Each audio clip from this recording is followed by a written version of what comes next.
우리가 함께 읽은 본문에서 떨기나무 가운데 임재하신 하나님, 떨기나무 가운데 임재하신 하나님이라는 제목으로 하나님의 말씀을 전하도록 하겠습니다.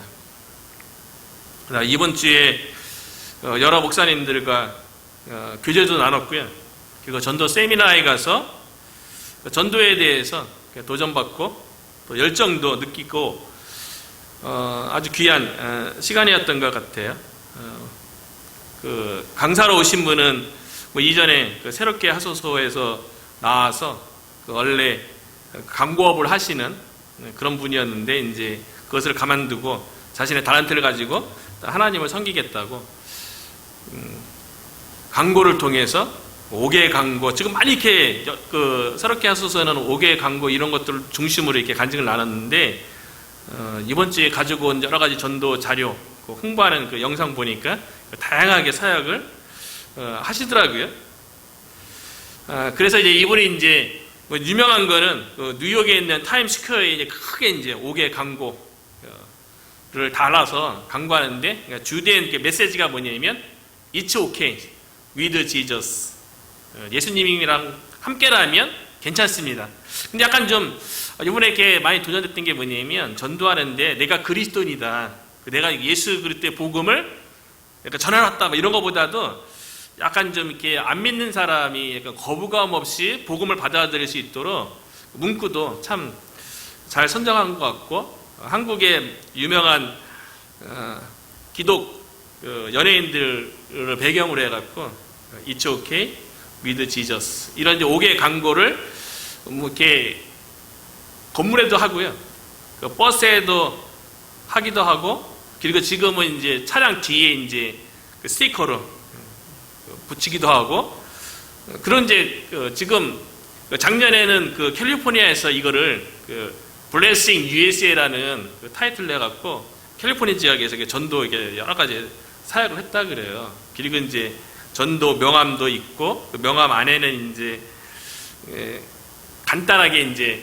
복음에 대해서 직접 소개하는 게 아니고, 요즘부터 하면 온라인이 발달되어 있으니까 링크를 걸어갖고 유명한 연예인들이나 아니 목사님들이 짤막하게 한 3, 4분 되는 복음 메시지 전하는 걸 들어갈 수 있도록 그렇게 안내하는 여러 가지 전도 방법들을 이렇게 소개하더라고요. 특별히 이렇게 마음에 와닿았던 걸 뭐였냐면, 몇 년 전에 이제 뉴욕에 있는 타임스퀘어 뉴욕 거리에서 뉴욕에 있는 여러 교회들이 연합해갖고 전도 티셔츠 입고 수많은 사람들이 거리 전도를 했더라고요. 뉴욕에서도 했었고, 또 캘리포니아에서 했었고, 그러니까 저 입장에서는 이렇게 이번 주에 노방전도 시작하는 입장에서 거리 전도에 대해서 많이 이렇게 마음이 너무 좋았던 것 같아요. 하나님께서는 노방전도에 대해서 사람들의 호불호가 있잖아요. 여러 가지 이렇게 관계전도가 지금 중요하다, 그렇게 얘기하는 그런 시대에, 그리고 노방전도는 무례한 행동으로 누군가에게는 불편함을 줄 수 있기 때문에 지양하는 게 좋다, 이렇게 실질적으로 대놓고 얘기하는 목사님과 신학교 교수도 있고 그래서 노방전도에 대해서 안 좋은 세상의 시선도 있고 그렇다고 그렇다고 그런데 하나님께서 쓰시려면 쓰시는 거잖아요. 근데 이제 전도하러 강사로 오신 장로님께서 거리 전도하는 한 수백 명 정도 되는 것 같아요. 뉴욕 거리에서 이렇게 It's okay with Jesus 그 옷 입고서 이렇게 노방 전도하는 거 보면서, 거기는 거리 전도라고 하더라고요.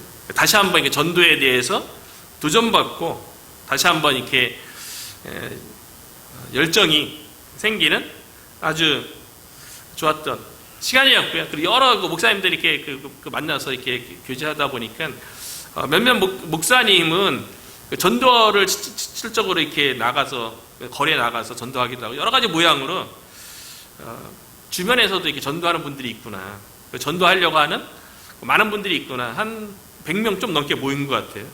그 부분들을 보면서 이번 주에 이제 마트 앞에 가서 전도를 이렇게 시작하면서 많은 위로가 되고 격려가 되고 더 열심히 해야겠다 하는 그런 생각이 들었습니다. 그래서 다시 한번 하나님께서 우리를 통하여서 우리를 왜 부르셨고 우리를 통해서 하나님께서 어떠한 일을 하기를 원하시는지 이전에 봤던 본문이긴 한데 다시 한번 우리의 마음을 다잡기 위해서 오늘 본문을 다시 이렇게 생각하게 됐어요. 이번 주에는 이제 그 실버 스프링하고 락빌 그리고 게이더스버그 이렇게 쭉 둘러봤는데 괜찮은 것 같아요. 날씨도 괜찮은 것 같고 근데 실버 스프링은 약간 좀 한인들이 많이 적은 것 같아요. 락빌하고 이제 게이더스버그 더 많고 그 프레드리그 못 갔는데 거기는 뭐 그쪽으로도 많이 한인 가니까 그쪽으로도 이제 다음 주 돌아보고 이제 더 많은 시간을 할애해서 전도하는데 집중해야 되지 않나 그런 생각을 해봅니다.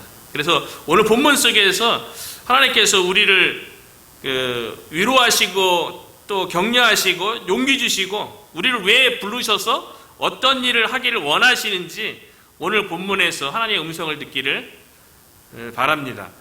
오늘 본문은 우리가 잘 알고 있는 것처럼 하나님께서 모세를 부르시는 장면이에요.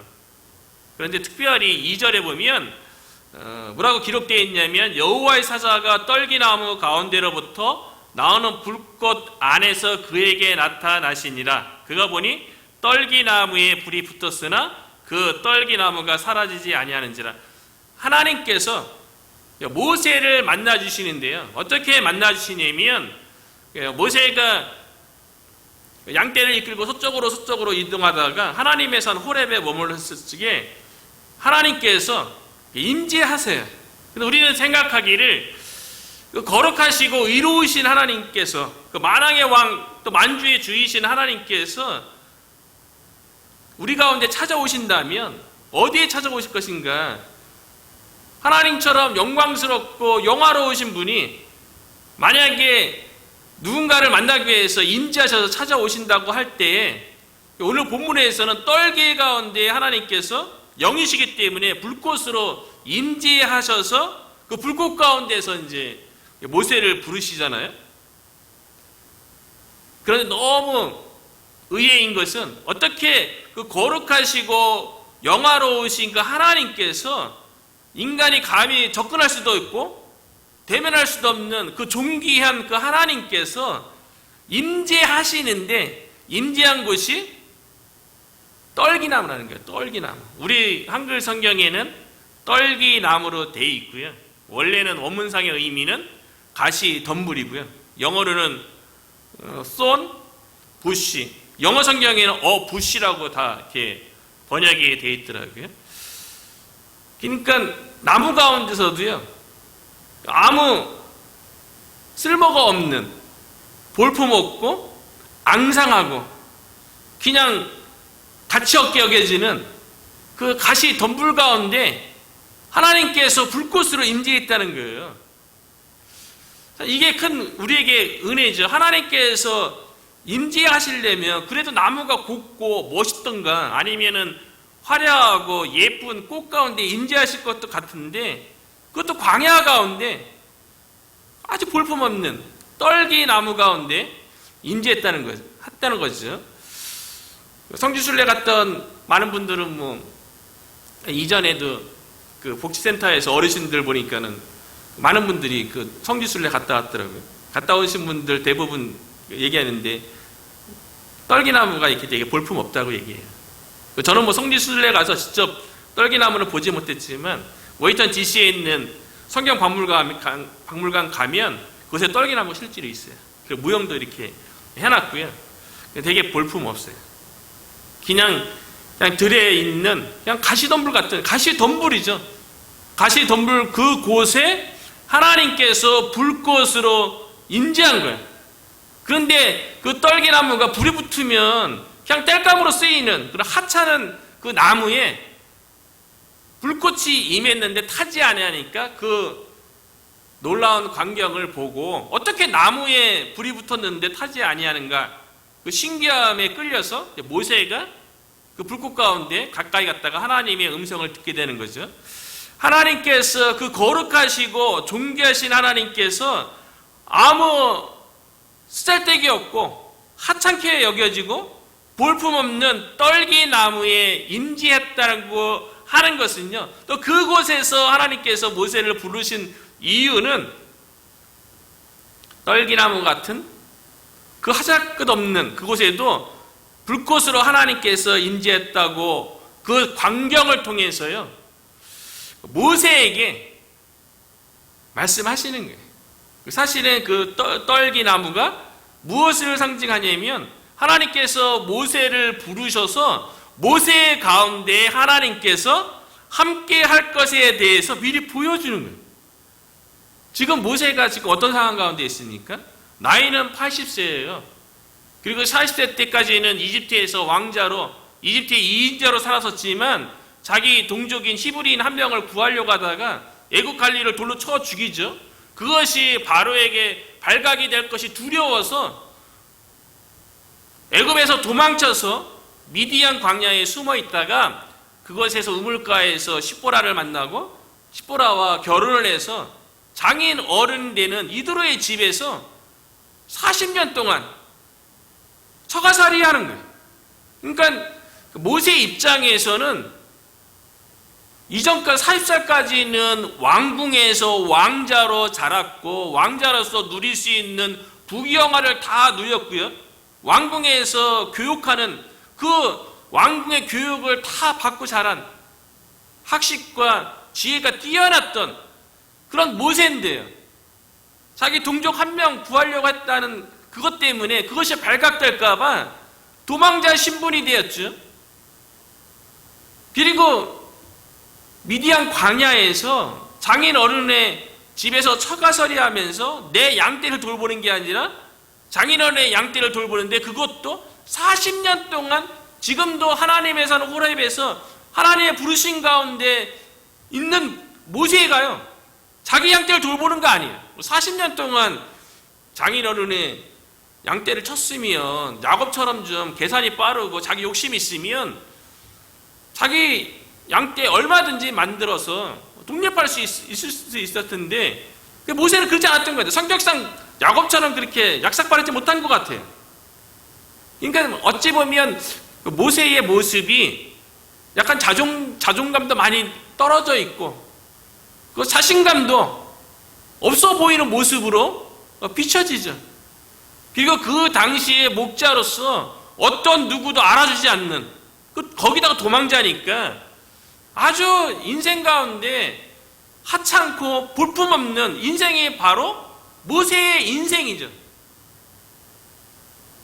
그런데 하나님께서 불꽃 가운데 찾아오셨는데 그것이 바로 떨기나무였다는 거예요. 그러니까 모세 가운데 하나님께서 인지하셔서 함께 할 것에 대해서 떨기나무 불꽃으로 보여주는 거죠. 그리고 그 떨기나무 가운데 불타는 모습을 통해서요, 지금 세상 가운데에서 볼품없는 모세 가운데 하나님께서 인재할 것에 대해서 보여줄 뿐만 아니라 또한 누구를 또 보여주냐면 이스라엘 백성을 보여주는 거예요. 지금 이스라엘 백성이 어디에 있습니까? 하나님의 백성임에도 불구하고 애굽에서 400년 동안 요셉을 알지 못하는 바로가 등장하면서부터 노예의 신분으로 벽돌을 굽고요, 그리고 성을 쌓고 거대한 농사일을 짓는, 그리고 일하다가 지쳐서 쓰러지면 애국 관리에 의해서 책책을 맞는 그 노예의 신분으로 어떤 누구도 알아봐 주지 않고 고되게 인생 살아가는 이스라엘 민족 가운데 하나님께서 함께할 것에 대해서 떨기나무 불꽃 가운데 임재하신 하나님께서 보여주는 거예요. 그리고 이 떨기나무가 상징하는 거는요, 저와 여러분을 상징하는 거죠. 우리가 하나님의 자녀가 되고 하나님의 임재 가운데 있을 수 있는 이유는 우리가 뭐 좋은 모습이 있어서 그런 건 아니잖아요. 거룩하신 하나님께서, 그 지존하신 하나님께서 우리 가운데 임재할 만한 그런 게 우리 가운데 아무것도 없어요. 우리들도 하찮고 볼품없고 하나님 앞에 내세울 게 아무것도 없는 그 떨기나무 같은 존재였죠. 그래서 사도 바울은 에베소서 2장 1, 2절에 보면 예수 믿기 전에, 구원받기 전에 우리의 모습에 대해서 얼마나 이 세상 가운데 하나님 앞에서 얼마나 하찮은 존재인지 잘 설명하고 있잖아요. 죄와 허물로 죽었었고 그 죄의 가운데 있어서 세상 풍조를 따르고 공중 권세 잡은 자를 따르고 그리고 불순종의 아들들 가운데 역사하는 영 가운데 사로잡혀서 또 3절에 보니까 그래서 육체의 욕심을 따라 지내며 육체와 마음에 원하는 것을 하여 다른 이들과 같이 본질상 진노의 자녀였던, 하나님께서 보시기에는 정말 하나님께서 기뻐하지 않는 그런 모습 가운데 있는 볼품없는 인생이었던 거죠. 그런데 하나님께서 우리 가운데 찾아와 주셔서 인지하셨다는 거예요. 그렇기 때문에 떨기나무 가운데 불꽃으로 인지하신 이 상징은요, 저와 여러분을 상징하는 거죠. 아무것도 보잘것없는 죄로 인해서 영원히 죽을 수밖에 없었던, 그래서 육체를 따라서 살아갈 수밖에 없었던 존재에 하나님께서 찾아와 주셔서 함께 하시는 거예요. 그래서 기독교의 역사 속에서요, 그 떨기나무 가운데 불꽃으로 있는 이 상징이 많은 교회에서 또 교단에서 상징으로 많이 사용되었어요. 하나님께서 임재하셔서 함께하는 사람이요, 세상에서 하나님 앞에서 내세울 것 있고 자랑할 것이 있고 뛰어난 자들에게 하나님께서 함께하는 것이 아니라 우리처럼 보잘것없고 가진 것 없고 연약한 존재에 하나님께서 함께 하심을 우리에게 떨기나무 불꽃 가운데서 보여주는 거죠. 그래서 떨기나무 불꽃 가운데 모세가 가까이 나아갈 때 하나님께서 그 불꽃 가운데 음성으로 모세를 부르시죠. 모세야, 모세야. 깜짝 놀랐을 거예요. 하나님의 음성 가운데 모세가 엎드리죠. 하나님의 그 거룩 앞에서 내가 여기 있나이다. 음성은 들려왔는데 자신을 부르는 그 하나님의 음성에 대해서 그 존재가 누구인지 모세는 모르죠.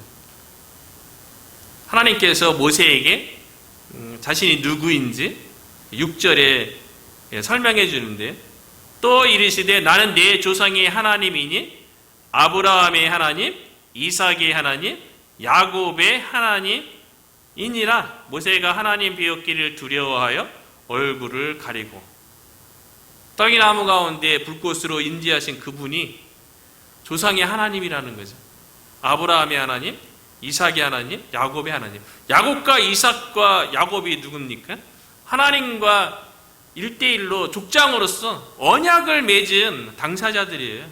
그러니까 아브라함과 이삭과 야곱의 하나님이라는 것은 언약의 하나님이라는 걸 얘기하고 있는 거죠. 하나님께서 아브라함과 이삭과 야곱과 어떤 언약을 맺었습니까?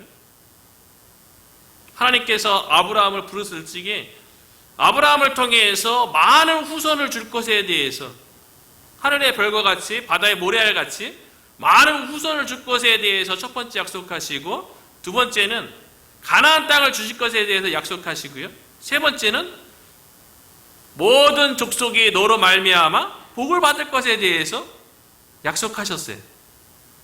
그 하나님께서 언약의 하나님이세요.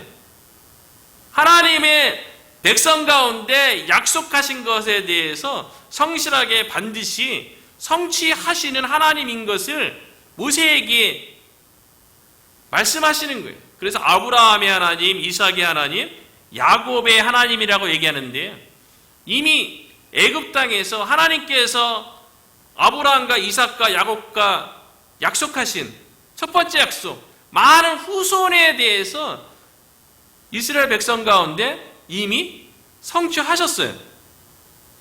그래서 7절에 보면 여호와께서 이르시되 내가 애굽에 있는 내 백성의 고통을 분명히 보고 그들이 그들의 감독자로 말미암아 부르짖음을 듣고 그 근심을 알고. 하나님께서 이스라엘 백성이 애굽 땅에서 지금 고통 가운데 있고 근심 가운데 있다는 것을 안대요. 그런데 하나님께서 아브라함과 이삭과 야곱과 언약하신 첫 번째 많은 후손을 줄 것에 대한 약속을 하나님의 백성의 고통과 근심 가운데 성취했다는 거예요. 하나님께서는 우리와 약속을 하시고 우리를 통하여서 하나님의 그 약속을 이루고자 할 때에 형통한 방법으로, 모든 일을 잘 풀리는 방법으로, 좋은 모습으로 이루는 것이 아니라 하나님께서 하나님의 백성의 고통과 근심을 통해서 하나님께서 족장과 맺으신 그 많은 후손을 줄 것에 대해서 그 약속을 성취했다는 거예요. 하나님의 신비죠. 어떻게 하나님의 백성의 고통과 근심을 통해서 하나님의 거룩한 언약을 성취하냐는 거예요. 이스라엘 백성은 잘 모르죠. 눈에 보이는 그 고통과 근심하는 그것 때문에 어쩌면 하나님에 대해서 불평하는지도 모르겠어요. 실제로 부르짖죠. 하나님의 백성을 왜 이 고통 가운데 외면하시고 왜 돌보시지 않습니까? 라고 실적으로 부르짖었죠. 그런데 하나님의 백성의 그 고통과 근심 가운데 하나님께서 족장들과 언약하신 많은 후손이라는 그 놀라운 약속을 성취했다는 거예요. 이게 하나님의 신비인 거죠. 야곱의 후손 70명이 요셉에 의해서 애굽에 70명이 내려갔죠. 그때 이제 요셉이 야곱에게 뭐라고 얘기합니까? 바로에게 우리는 조상 대대로 목축업을 하는 자들입니다. 이걸 꼭 얘기하라 그러죠. 그래서 바로에 의해서 고산 땅에 거하면서 목축업을 하니까 이전에도 설명했지만 애굽인들은 짐승을 소, 양 다 이렇게 염소, 신의 형상으로 만들어서 섬기는데 히브리인들은 목축을 하는 거예요. 그러니까 서로 상종을 하지 않아요. 그 상태로 400년이 흐르는 동안 하나님의 백성이 애굽에서 출애굽할 적에 남자의 수만 63명, 그러니까 남녀노소까지 다 하면 200만 명 정도가 출애굽한 거죠. 하나님께서 애굽에서 이스라엘 백성이 고통과 근심 가운데 있었지만 노예 생활이었지만 하나님께서 족장들과 약속하신 첫 번째 많은 후손을 줄 것에 대해서 하나님께서 그 고통과 근심 가운데 성취했다는 거예요. 참 하나님께서 우리를 통하여서 하나님의 일을 이루시고 하나님께서 우리와 맺으신 약속을 이루시는 데 있어서 우리 가운데 고통과 근심을 겪게 한다는 거죠. 그 가운데 하나님의 약속을 이루어간다는 거예요. 근데 우리는 그 고통과 근심을 보면서 그 가운데서 하나님께서 일하심을 보고 하나님께서 우리를 향하신 뜻을 이루어갈 것에 대해서 바라봐야 되는데 그 고통과 근심 가운데 그 배후에 있는 하나님의 그 은혜의 그 손길에 대해서 느끼지 못하면 하나님에 대해서 원망할 수 있는 거죠. 불평불만할 수 있는 거죠. 그런데 하나님께서는 이스라엘 백성의 고통과 근심 가운데 첫 번째 약속, 수많은 후손을 주시겠다는 약속을 애굽에서 성취했다는 거예요. 그리고 두 번째, 하나님께서 족장들과 약속하신 가나안 땅에 대해서 말씀하시는데요. 8절에 보니까 내가 내려가서 그들을 애굽인의 손에서 건져내고 그들을 그 땅에서 인도하여 아름답고 광대한 땅. 하나님께서 이스라엘 백성에게 주고자 하는 땅이 광대하고 아름다운 땅이래요. 젖과 꿀이 흐르는 땅, 가나안 땅을 주시는데 그곳에는 이미 7 족속이 있는 거예요. 하나님께서는 좀 7 족속이 아니라 좀 광활한 텅 빈 땅을 주시면 차지하기에 얼마나 좋겠어요. 그런데 하나님께서 모세를 통해서 이스라엘 백성을 이끌고 약속한 그 가나안 땅에 들어가는 데 있어서 그 땅에는 이미 7 족속이 거주하고 정착해서 대대로 자로잡고 있는 그 땅이에요. 그러니까 그 땅을 차지하는 게 얼마나 어렵겠어요. 7 족속이 이미 하나님께서 주시기로 한 약속한 땅에 이미 대대로 오랜 시간 동안 머물렀다는, 그러나 하나님께서 그 땅을 주시겠다는 거예요. 이 말씀을 보면서 제가 이곳에 이제 오기 전에 하나님께서 주셨던 말씀, 사도행전 말씀 가운데 이 성 중에 내 백성이 많음이라. 그 문구메리 카드 가운데 하나님께서 예비된 영혼, 복음을 통해서 돌아올 내 백성이 많음이라. 그런데 그 백성을 예수 그리스도의 복음을 통해서 구원해 내야 되는데 그것이 하나님의 약속이죠. 하나님의 뜻이죠. 그런데 이미 그들 가운데는 마치 가나안 땅의 7 족속이 대대로 살아오고 머물러 있고 문화를 이루고 사는 것처럼 우리가 복음으로 다가갈 그 사람들의 삶 가운데는, 생각 속에는 세상의 문화, 세상의 가치, 세상의 꿈, 이런 것들이 이미 자리 잡고 있잖아요. 그럼에도 불구하고 하나님께서 7 족속이 이미 머물고 있는 그 가나안 땅을 주시겠다고 약속했기 때문에 하나님께서 그들과의 전쟁을 통하여서 가나안 땅에 들어가고 정복해서 얻게 하는 것을 보면서요, 이번 주에 여러 이렇게 마트 돌아다니면서 참 쉽지 않죠. 저에 대해서 이렇게 열린 마음으로 바라보거나 전가하는 것에 대해서 환영하고 그런 건 아니잖아요. 이미 자신들은 예수 그리스도 없는 삶에 대한 이미 굳어져 있죠. 그럼에도 불구하고 하나님께서 사명을 주셨고 하나님께서 이 성 중에 내 백성이 많음이라 말씀했기 때문에 복음으로 계속 문을 두드리고 다가가다 보면 하나님께서 영적 전쟁을 통하여서 에베소서 아까 2장 1, 2, 3절에 봤던 것처럼요, 죄와 허물로 죽은 영혼이기 때문에 세상 풍조를 따르고 공중권세의 잡은 자를 따르고 마음의 욕심과 육체를 따라서 살 수밖에 없는 거 아니겠어요? 이미 세상의 것이 이미 자리 잡고 있는 그들의 영혼 속에 하나님의 말씀 붙잡고 복음으로 정복해 가는 거죠.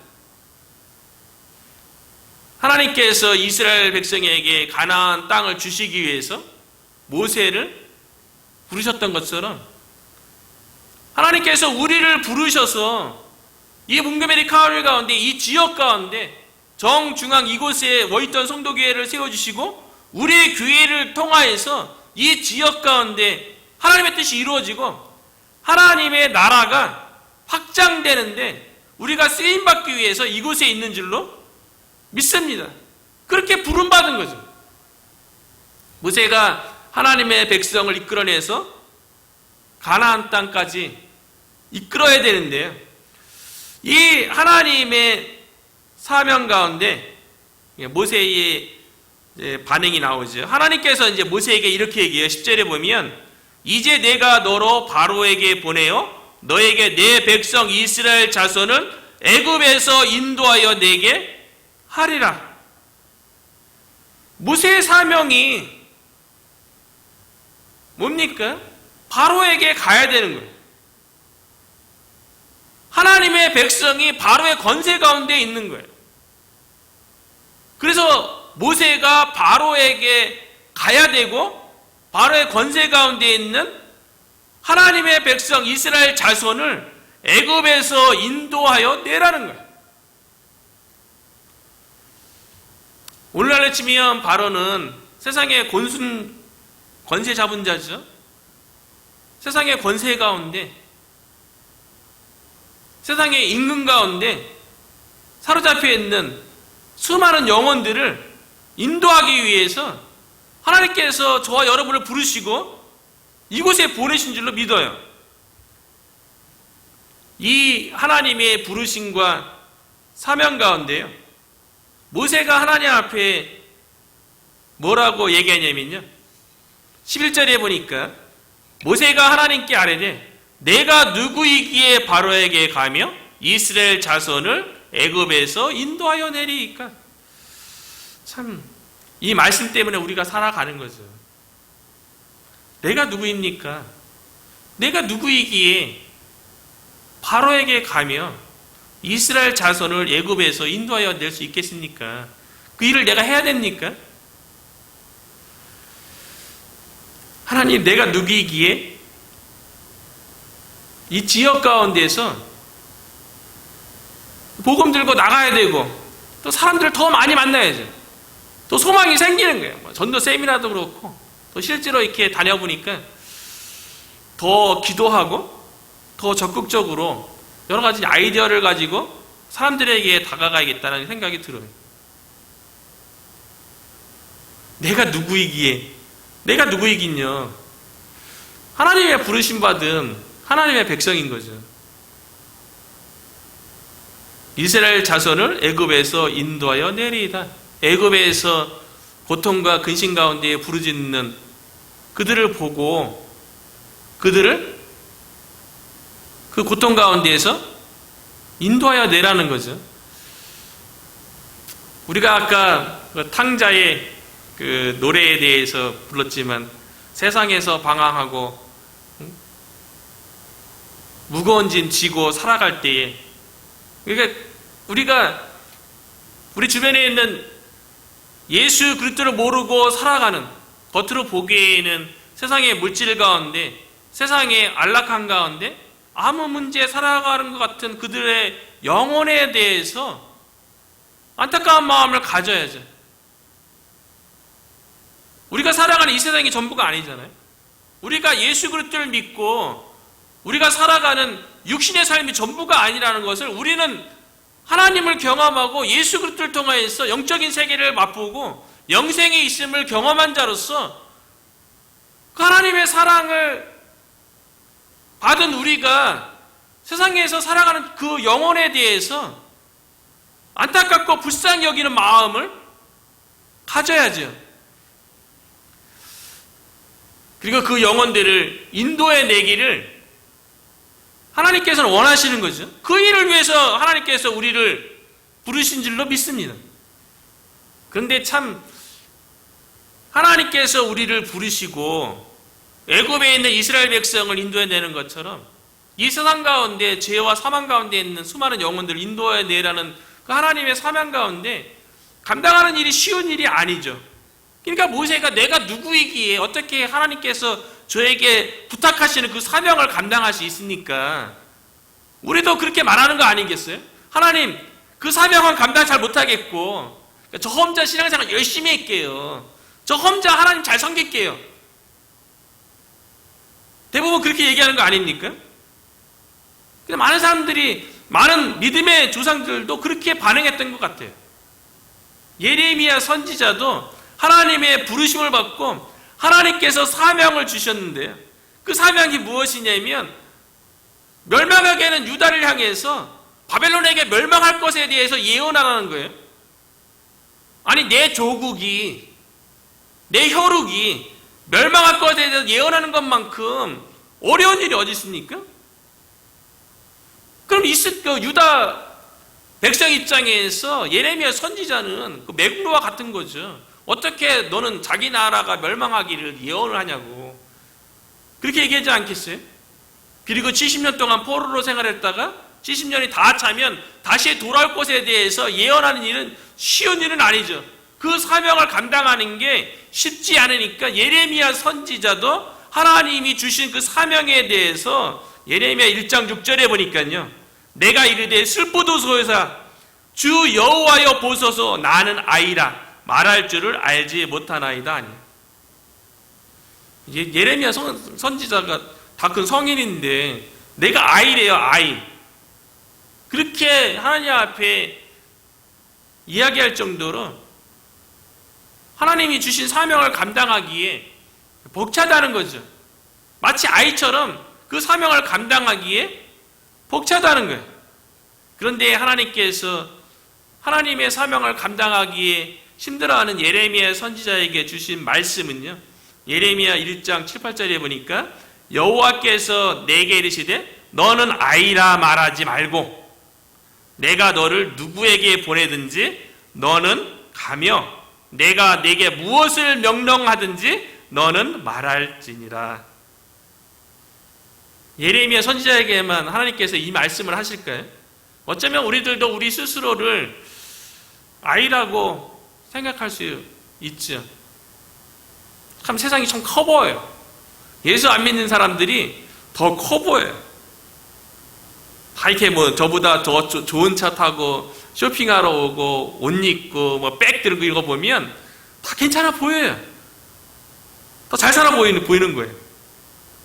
참 쉽지 않죠. 그들에게 복음을 증거한다는 게 인간적인 생각이 그런 거예요. 그러나 하나님께서 가라고 하니까 누구에든지 만만한 사람에게 복음 전하는 게 아니잖아요. 쉬운 사람에게 복음 전하는 게 아니잖아요.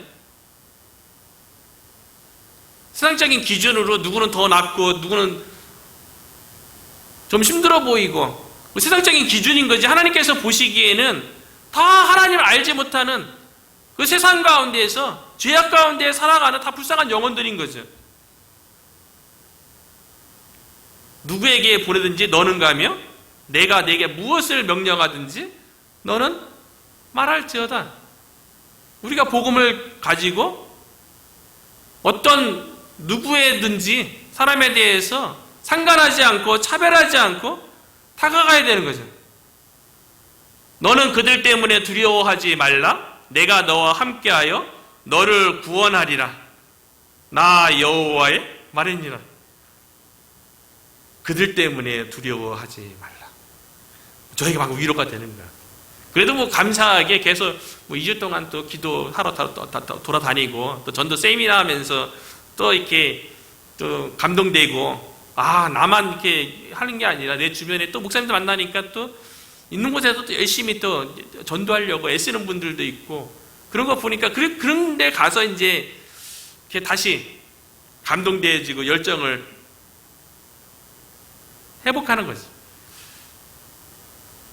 내가 어떻게 감당해야 하는 예레미야 선지자를 하나님께서 위로하셨던 것처럼 염려하는 모세에게 동일하게 하나님께서 또 위로하시죠. 그래서 12절에 보면 하나님이 이르시되 내가 반드시 너와 함께 있으리라. 모세도 근심했어요. 내가 어떻게 바로에게 서며 이스라엘 민족 전체를 애굽에서 인도해낼 수 있습니까? 근데 하나님께서 뭐라고 얘기했냐면 내가 반드시 너와 함께 있으리라. 그러니까 바로 앞에 서고 이스라엘 민족을 구원해내는 그 일은 모세가 하는 것이 아니라 모세와 함께 하시는 하나님께서 그 일을 하신다는 거예요. 내가 그 백성을 애굽에서 인도하여 낸 후에 너희가 이 산에서 하나님을 섬기리니 이것이 내가 너를 보낸 증거니라. 나중에 시내산에서 구원받은 이스라엘 백성이 율법을 받고 하나님께 예배를 드리게 되죠. 섬기게 되죠. 그래서 이제 그것이 증거가 되었는데요.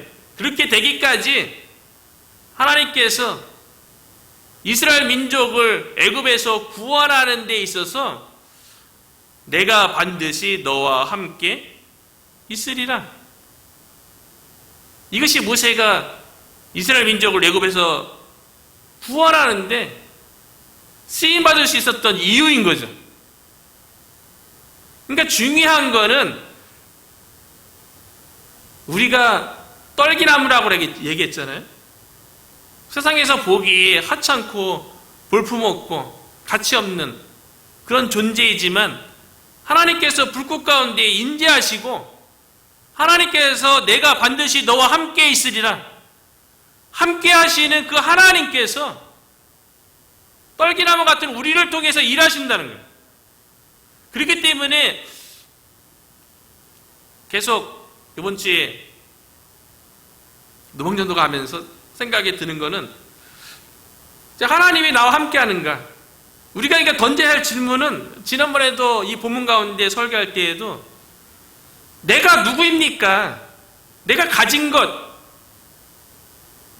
나의 환경, 이게 중요한 것이 아니라 우리가 던져야 할 질문은 그런 것이 아니라 하나님께서 우리에게 하시는 말씀은 뭐냐면 사명을 주시면서 하시는 말씀은 내가 반드시 너와 함께 있으리라. 이 약속의 말씀을 주셨기 때문에 우리가 하나님이 주신 사명을 감당하는 데 있어서 우리가 끊임없이 되새기고 우리 스스로에게 던져야 할 질문은 내가 누구입니까가 아니라 내가 하나님과 지금 함께하고 있는가?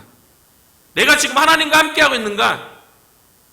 하나님과 함께한다면 하나님께서 떨기나무와 같은 볼품없는 우리를 통하여서 올 한 해 동안 이 몽고메리 카운티 가운데서 하나님께서 놀라운 기적과 능력과 은혜를 베풀어 주실 줄로 믿습니다. 그렇기 때문에 우리가 날마다 내가 반드시 너와 함께 있으리라. 이 말씀 붙잡고요. 우리의 능력은 우리에게 있는 것이 아니라 우리의 조건과 우리의 환경 가운데 있는 것이 아니라 우리와 함께 하시는 하나님이 우리의 조건이고 우리의 지혜고 우리의 능력임을 믿고 저를 위해서 열심히 또 기도해 주셔서 앞으로 더 많은 시간들을 활용해서 마트 앞에 가고 사람들을 만날 수 있는 또 기회들을 만들고 그래서 올 한 해 동안 이 성중에 내 백성이 많음이라 복음을 통해서 돌아올 영혼들이 우리 가운데 우리 교회 가운데 충만하게 일어나기를 주의 이름으로 축복합니다.